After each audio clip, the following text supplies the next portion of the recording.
समर्चितेभ्यः अरपप्रणाशकरगो व्यमनोहरेभ्यः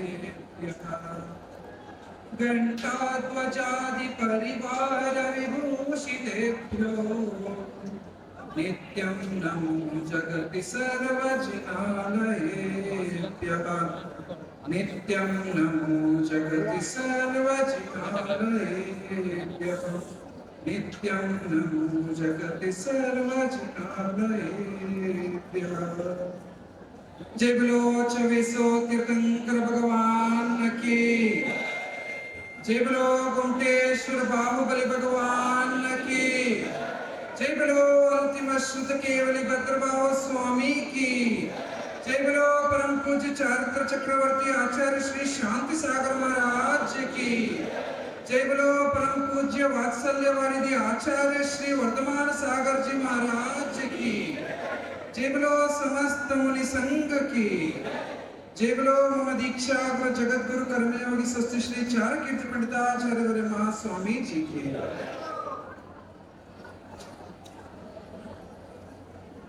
सत्तरवा बंधु, कल महाराज जी का आदेश हुआ था, सभी लोग विनयाञ्जलि करते हैं। आप बांसवाड़ा लोगों को दो शब्द धर्म के बारे में बोलिए। विनयाञ्जलि मतलब सेकंड पार्ट में रखिए। पहला बांसवाड़ा लोगों को कुछ उपदेश दीजिए, इसे महाराज जी का आदेश हुआ था। और उसके साथ ही ये हमारा दक्षिण भारत में पहला हिंदी प्रवचन है। हम पहले हिंदी का प्रवचन नहीं किया थे। आज महाराज जी का आशीर्वाद से, महाराज जी का मार्गदर्शन से और महाराज जी का दिव्य उपस्थिति में, दिव्य सानिध्य में हमारा पहला हिंदी का प्रवचन है। सत्तरवा बंधुओं, हम सभी के जीवन में व्रत और नियमों का पात्र बहुत बड़ा है। बिना ब्रेक के, मतलब बिना ब्रेक, गाड़ी में ब्रेक होते हैं ना, बिना ब्रेक के गाड़ी से आप विहार किया तो कैसे हो जाता है? कुछ ना कुछ एक्सीडेंट होता है, दुर्घटना करता है, नहीं तो गड्ढे में गिर जाते हैं। वैसे ही हमारा जीवन में व्रत और नियमों का पालन भी वैसे ही। बिना व्रत और नियमों का हमारा जीवन किसी दुर्गति का पास हो जाता है। हम भी हमारा मार्ग क्या है? मोक्ष मार्ग ही हमारा मूल लक्ष्य है। वहाँ हम नहीं जा सकते, मतलब बीच में ही हम दुर्गति के पार हो जाते हैं। इसलिए हमारा पूर्वाचार्यों ने श्रावकाचार में सभी गृहस्थ और सभी श्रावकों को पंचाणुव्रत का पालन करने का आदेश दिया था। उस पंचाणुव्रत में पहला अहिंसा। आप सभी जानते हैं अहिंसा का मतलब हिंसा ना करना, सही है ना? हिंसा ना करना वही अहिंसा है। अहिंसा ही हमारा धर्म का, जैन धर्म का मूल तत्व है और अहिंसा के ऊपर ही पूरा जैन धर्म खड़े है, ऐसे बोल सकते हैं। इसलिए अहिंसा परमो धर्म बोलते हैं।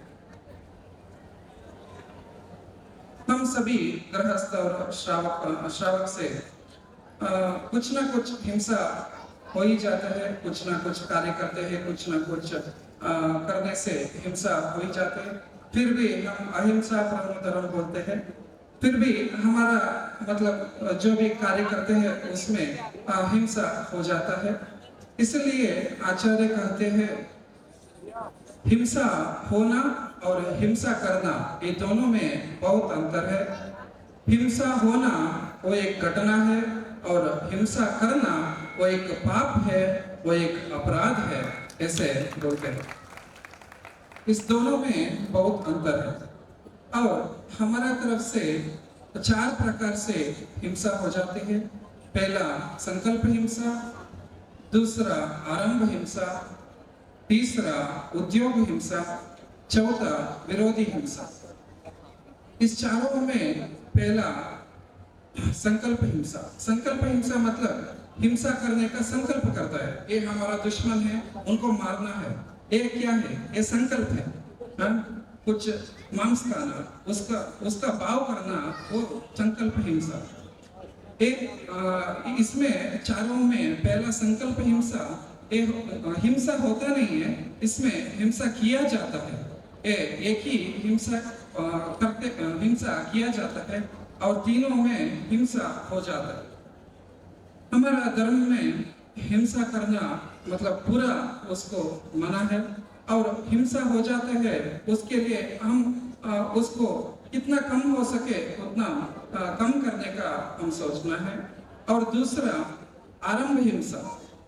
आरंभ हिंसा में हम जो भी नित्य क्रिया करते हैं, नहाते हैं और खाना खाते हैं और चलते हैं, दौड़ते हैं, ये पूरा आरंभ हिंसा में आता है। इसमें भी छोटा छोटा जीवियों का नाश हो जाता है।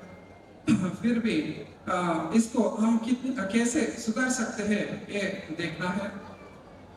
हम नहाते हैं, 2 बकेट में नहाते हैं, उसको 1 बकेट में कम किया तो उधर हिंसा भी कम हो जाता है। कैसे हम हिंसा का मतलब कम कर सकते हैं। और उसके साथ ही इस हिंसा और अहिंसा में हमारा भाव का बहुत बड़ा रोल है। हमारा भाव बहुत अच्छा रखना है, अहिंसात्मक भाव हम रखना है। इसके एक उदाहरण है, एक डॉक्टर एक पेशेंट का ऑपरेशन कर रहा है। उस डॉक्टर का भाव उसको बचाना है और उनको बचाना डॉक्टर का भाव है। फिर भी वो ऑपरेशन फेल हो जाता है, वो पेशेंट मर जाता है। उधर हिंसा हुआ, फिर भी वो डॉक्टर अपराधी नहीं है, वो उनका भाव अच्छा था।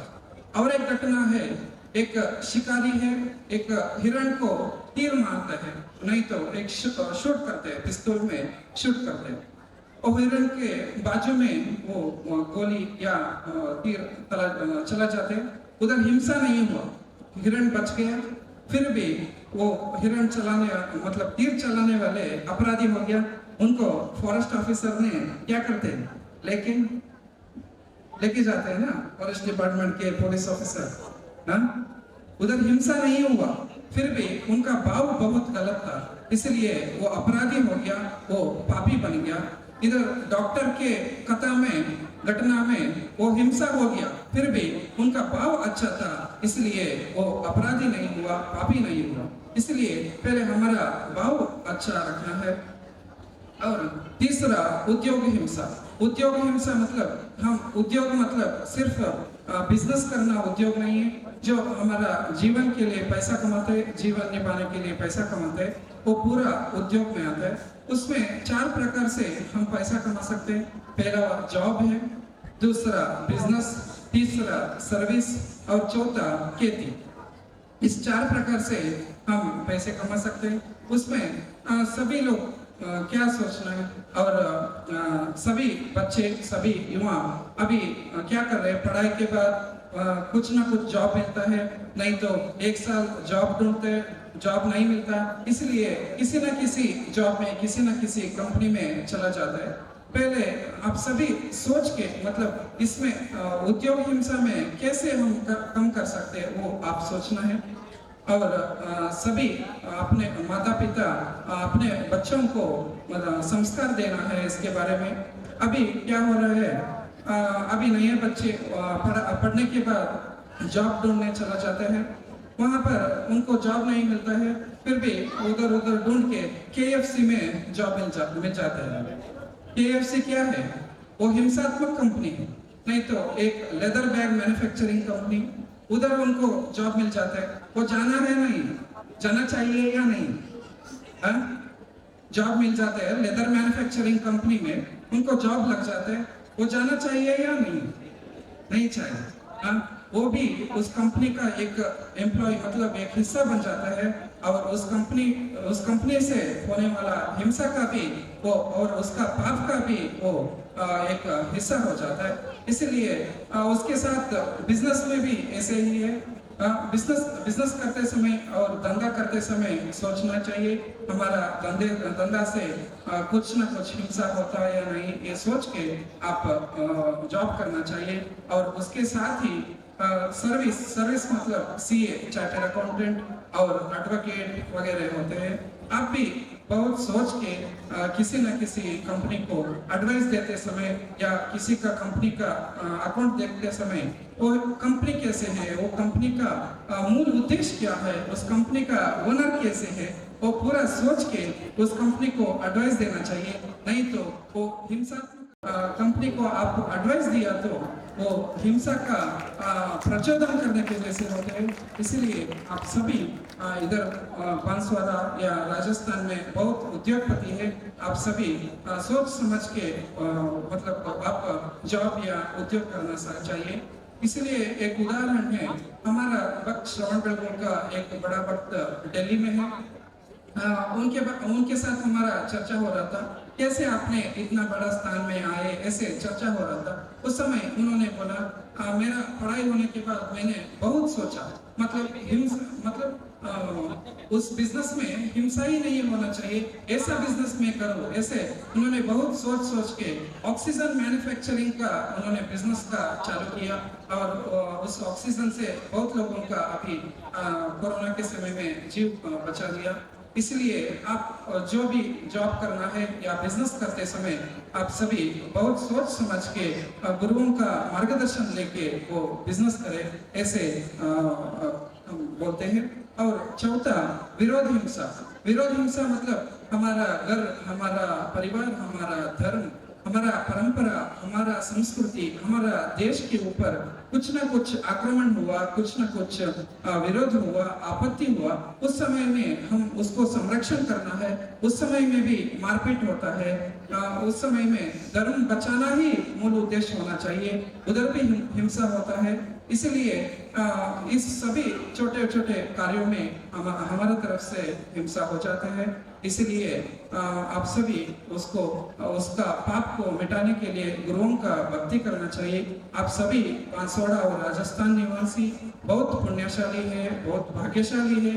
इतने बड़े महाराज जी का सानिध्य, इतने बड़े महाराज जी का उपस्थिति आप सबको हर साल मिल रहा है। महाराज जी इसी प्रांत में बहुत यात्रा करते हैं, विहार करते हैं, इसलिए आप बहुत भाग्यशाली है। और हम भी बहुत भाग्यशाली है। महाराज जी का आज दर्शन हुआ, बेलगुड़ा बाहुबली से बांसवाड़ा बाहुबली तक हम आके वर्धमान सागर महाराज जी का दर्शन करके बहुत अच्छा लगा। बहुत अपने आप को धन्य मानते हैं। और उसके साथ सिर्फ महाराज जी के बारे में सुनते थे, वात्सल्य वारिधि, वात्सल्य वारिधि। अभी इधर आके 2 दिन में इस वात्सल्य वारिधि में हम डूब गए। 2 दिन से बहुत महाराज जी का वात्सल्य मिला। और श्रवण बेलगुड़ा बाहुबली पूरा विश्व का आदर्श है। और हमारा वात्सल्य वारिधि आचार्य श्री वर्धमान सागर महाराज जी पूरा विश्व का जैन समाज का मार्गदर्शक है। ऐसे बड़ा मार्गदर्शक और वात्सल्य वारिधि का पूरा आशीर्वाद मार्गदर्शन तीनों मस्तकाभिषेक में मिला था, सानिध्य मिला था। ऐसे ही जैसे हमारा बड़े स्वामी जी को आपका आशीर्वाद, आपका वात्सल्य, आपका सानिध्य मिला था, वैसे ही आगे भी हमारा श्रवण बेलगुड़ा में जो भी काम होता है, जो भी विशेष कार्यक्रम होता है, आप सभी का, आप आचार्य श्री का और सभी संगस्थ साधुओं का आशीर्वाद, मार्गदर्शन, सानिध्य बने रहे, ऐसे हम विनती करते हैं। और सभी राजस्थान वासियों से एक निवेदन है, हमको भी और हमारा पूरा कर्नाटक दक्षिण भारत लोगों को और हमको भी महाराज जी का सेवा करने का मौका दीजिए। आप सभी मिलके, हम सभी मिलके, आप सभी का सहयोग से महाराज जी को दक्षिण भारत का यात्रा करवाएंगे। इसमें आप सभी का सहयोग चाहिए। ऐसे कहते हुए समस्त साधुओं को नमस्ते करते हुए